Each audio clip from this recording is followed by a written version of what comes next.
Ako si Carlo, pero mas madalas akong tawagin sa pangalang Carl. At nagsisimula nga po pala ako sa mundo ng pagbablog. Vlogger ba? Vlogger. Sinusubukan ko nga pala lahat ng diskarte at paraan na alam ko sa paraang tama. Yung tipong wala akong natatapakang tao o nasasagasaan na pagkatao. Mahirap man ang buhay pero kailangan kong lumaban ng patas. Dahil may prinsipyo ako sa buhay at may kailangan akong patunayan sa aking mga magulang. Simula nga nung nagbukod ako sa aming bahay, sa bahay ng aking magulang, doon ko nalaman ang realidad ng buhay. Akala ko kasi nung una madali lang, simple lang, at kayang-kaya ko nang tumayo sa aking mga sariling paa. Napatunayan ko naman at kaya ko naman, pero mas mahirap pa rin kapag malayo ka sa inyong mga magulang, kapatid, kamag-anak at kakilala. Ito yung aking kwento. Ako si Carlo, pinanganak ng simpleng tao, may prinsipyo pero hindi gwapo. Sinubukan ko po talaga lahat para lang makaraos kami sa buhay. Dahil mahirap po talaga ang buhay ng isang nangungupahan. Lalo na kung may anak ka at may sarili ka ng pamilya na tinataguyod. Yung tipong hindi ka na makapagbibigay sa mga magulang mo at hindi ka na makakapagbigay sa mga kapatid mo. Hindi dahil sa madamot ka, kundi dahil may mga pangangailangan lang talaga kami na dapat unahin at asikasuhin. Marahil siguro at marami na rin talaga nakakapagsabi sa akin na wala akong kwentang anak. Oo, aaminin ko, wala akong kwentang anak. Dahil dati talaga, bad boy ako.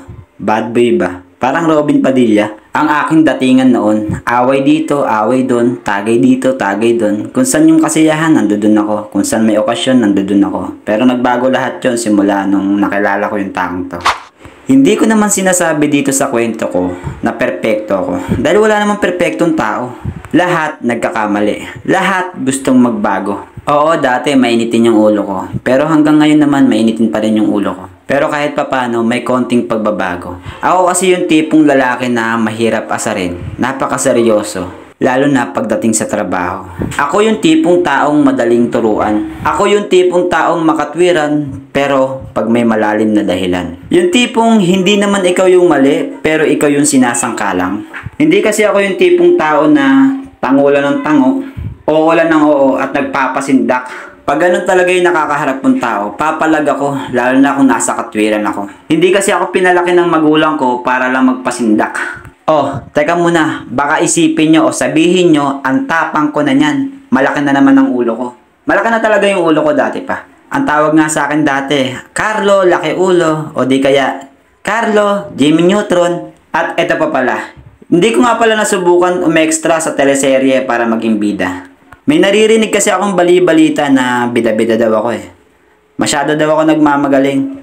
Masyado na daw ako nagpapasikat. Sa mga taong nagsasabi nun, wala akong pakialam sa inyo. Wala akong care. Did you know why? Kasi hindi naman kayo yung nagpapakahirap para pakainin ako.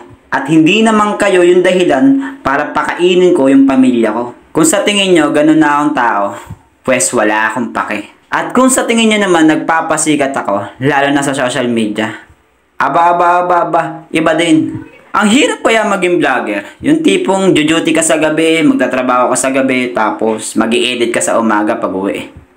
Kayo kaya sa sitwasyon ko, no? Ewan ko lang talaga kung masasabi nyo yung ganyang komento.